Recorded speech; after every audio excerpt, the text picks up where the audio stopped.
กับโคกสาวว่าไงนั่งพี่น้องเอ้ยทางนี้ว้านี่ก็สะดวกกำลังนี่เฮ้ยพัน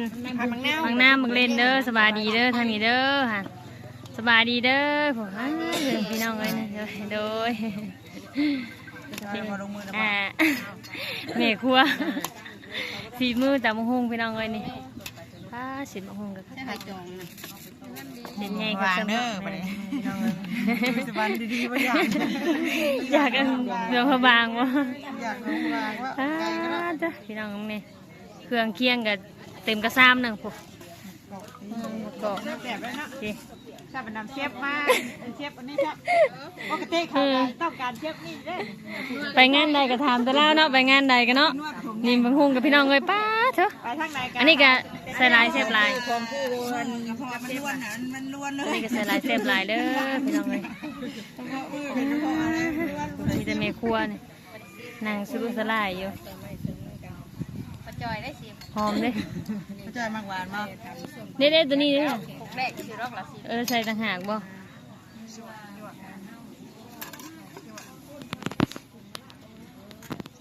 ไม่ต้องเอาขี้มือเฉยนะใส่โลดจังแซ่บใส่แบบนี้แหละขี้มือไม่ต้องใส่เอาขี้เล็บใส่ก็พอตามยังก่อนเนี่ยตามดงพระบางตามดงพระบางเนี่ยซิเจโยขี้มืออ่ะไปกระถางรอดซิมือนี่แซ่บกว่านี่เนี่ยบางไงที่เห็นมีแต่คนนั่งรอจ้องมือจ้องจ้องจองไม่เหยเอาเนี่ยมาให้มาเราเห็ดเนี่ยได้เอาบ่วงก็ได้บ่บ่วงก็ได้ยังก็ได้มาคนบ่จองบ่วงเรายังหาอยู่ปัญญาปัญญาไปหาบ่เนี่ยแม่นบ่หาปัญญาลูกไปหาที่ยังลูกบ่ลูกปุดปิดเด้อก็ได้บ่ไปหาไปหาไปแค่ปัญญาไปหาปัญญาไปหายังเราสูตรขาดบ่ได้พี่น้องนี่ประเดะหอมทุ่นๆใส่จองได้เท่เลยประเดะมาส่งให้เพิ่นมาส่งมาคือมาขายของเซฟขาดบ่ได้คือประเดะอะไรจังว่าละมูจังไงหอมทุ่นๆโอ้ยทำนี่บ่วงก็ได้มันนี่ก็ได้มาสวยเบียกสวยงานเป็นพี่น้องเลยเนาะเพิ่นดีเด้อสะพวงมาเขาติ้งว่ามันเศร้าสวยจังซั่นกันมาส่งให้น้าบ่เนี่ยสวยเบียกสวยงานเพิ่นมีน้องนิ้วแม่ครัวกันนั่งเลี้ยวเวียกเลี้ยวงานกับพากันนั่งล้มกันอยู่กินไหมยังไม่ได้โคลนกันหอมดิยังไม่ได้โคลนฮะเสร็จมันได้อย่างเดียวเสร็จเลยเด้อนั่นล่ะอันนี้บอกอันนี้เลยเตะดังทวนๆอยู่ก็บอก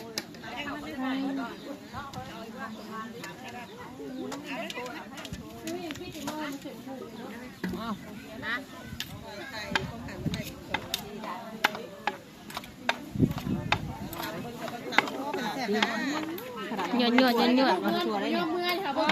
วางแต่ซีมถามรออยู่ก็ตามซีมได้เนาะตอนเที่ยงพวกนายจะได้ตามมันเตะดังห้วนๆอยู่สะดวกกูแซ่บเป็นอายได้โอ้ย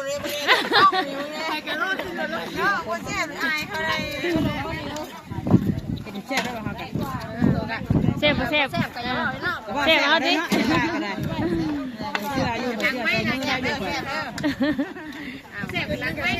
ชิมไหมเฮ้ยมาชิมกับชิมไหมนี่แซ่บเลยกินมันก็แซ่บเลยดิหอมตรวจเนาะมึงเนี่ยพี่น้องเลยป้าอันจับแล้วมันเฮียไม่ได้ชิมเลยมันจะแซ่บอยู่ได้เลยเนาะมาดึงมันจะแซ่บอยู่ได้พักกันมาคุยกันเฮียไม่เนี่ยโคตรละจิ๋วแต่หายหัวแล้วเนาะเฮ้ยมันกินตามทางไงแซ่บเลยเนาะตั้งปกเลยกวางเท่านั้นเลยแบ่งเฮ้ยแบ่ง10 ลูกเลยนี่จะพาไปนะไปไปเลยพาแบ่งชิมกันดิชิมกันเจ้าของนะชิมก่อนแซ่บดักลูกมือแบ่งเชื่อแซ่บดังเลยบอกว่าเหนียวนิ่มดิต้องหาหมักชิมกันเด้อบอกเขาต้องแซ่คือหมอนี่บ่แซ่น้ำก้อนเนาะแซ่ก่อนต้องมีจานชิมจากแล้วครับกินที่แต่มันบอกก็ มาชิมกันเอาเลยแซ่บมาสะดวกแซ่บอยู่แต่มันประกอบเนาะเสียดายแต่มันประกอบแซ่บอยู่มันกรอบเองชักๆนะกรอบเนาะมีผักแก้มใส่บะเล้งแซ่บมาเส้นน้ำกันจักเส้นชิมได้ชิมเด้อมาชิมมาให้กินนะพนักงานลูกเต้าหลาดไปดิหลาดว่าหมอพยังย่างอันพยังชิมย่างนะไม่ควรยาแล้วนั่งรถน้ำไปมาชิมนะเอามากินมานี่มูชิมแม่ละกันมากินเอาได้ทางนี้กินบัดนี้ไอ้มูชิมแม่เราให้สิกินบัดนี้แซ่บเบอร์สูตรมาจากโรงพยาบาลวันนี้ชุ่มบกเกาะแม่นเนาะหุ่งกรอบเลยไม่แซ่บเนาะต้องเกาะมาพี่น้อยตำหุ่งก้อนเนาะมาแม่เอาเด้อเข้ามาเฮ้ยเบิ่งดูเอาไก่พวงลืมได้นี่พวงแต่ลมดังนี่เลยทักกันเดินมาแล้วกินนี่เอายังเข้ามากินนี่เนาะจะพอมาบ่ไฟกับเกงใจบ่เนี่ยไฟกับเกงใจเนี่ยวางซะมาไก่ยังจริงมาเด้อเพื่อจะได้กินมันคุยขัดกันเบิ่งเป็นยังไงนี่บอกเขาเองได้สินางดิอ้วนมากแล้วก็นั่นน่ะเจาะได้อ้วนแซ่บชิมดูผ่านชิมกันเนาะชิมก่อนผ่านคมยังนะอันคมยังเข้มคมยังยาแซ่บหวานมากเลยเบิ่งตัวนี้เอาลองกินกันพี่น้องหวานคิ้วหวานแซ่บสองครับสองครับว่าไงทางนี้บ่แซ่บเลยแซ่บเรียกหันมือเผื่อเอาต้องว่าแซ่บไปก่อนเขาเอาอยู่ครับได้เรื่องกาแฟมันเป็นแขกมัน2-3 เดือนนี่แหละบ้านนี้ไปชิปต่อไปชิปเลยบริเวณนั่นเลยกับรุ่นแบบพายักดูกระลูดเลยเขากับความเจ้าเลยที่ไม่แปลงเอาจอกได้มาถอกกับรถนะเมื่อรุ่นให้ลูดเลยจำได้บ่อยมือใดเป็นเขียวจำได้มือใดแล้วชุดว่าเขาเอาไปกินคนเดียวใช่วันที่เนี่ยกิน2 ก้อนแล้วตอนนี้นะไม่อ้วนเธอลองก่อนแล้วกินเลยโอ้ยว่าแก้วไม่แปลงจะไปกินบ่ปะถ้าเจ็บกระเพาะเลยจับเลยถ้าบุญมากินบ้างมานี่กันพี่น้องเลยซุปลาบบันยอเข่าเที่ยงหอมกุ้มตอนนี้ก็ได้เวลายอเข่าเลยเด้อบันซุปลาบพี่น้องเลยผูกแขกคนก็เริ่มขย่อยมาหลายแล้วดูหอมม่วง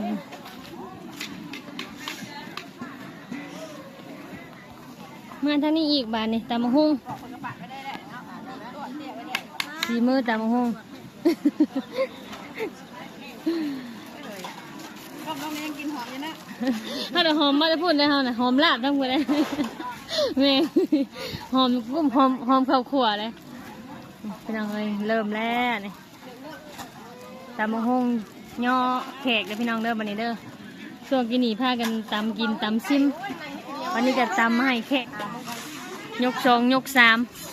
จ้ะเสร็จมะฮุ่งกับปนกันเลย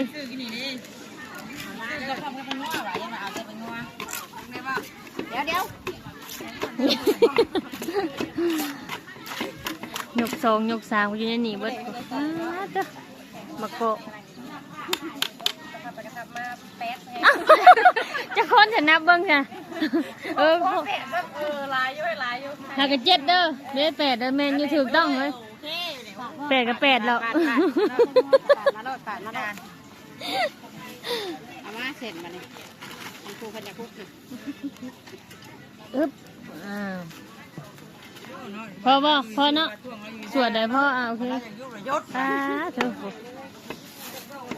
เอาอย่างที่มีกระม่วงมาจ้างโอเคอยู่เอามาอีกได้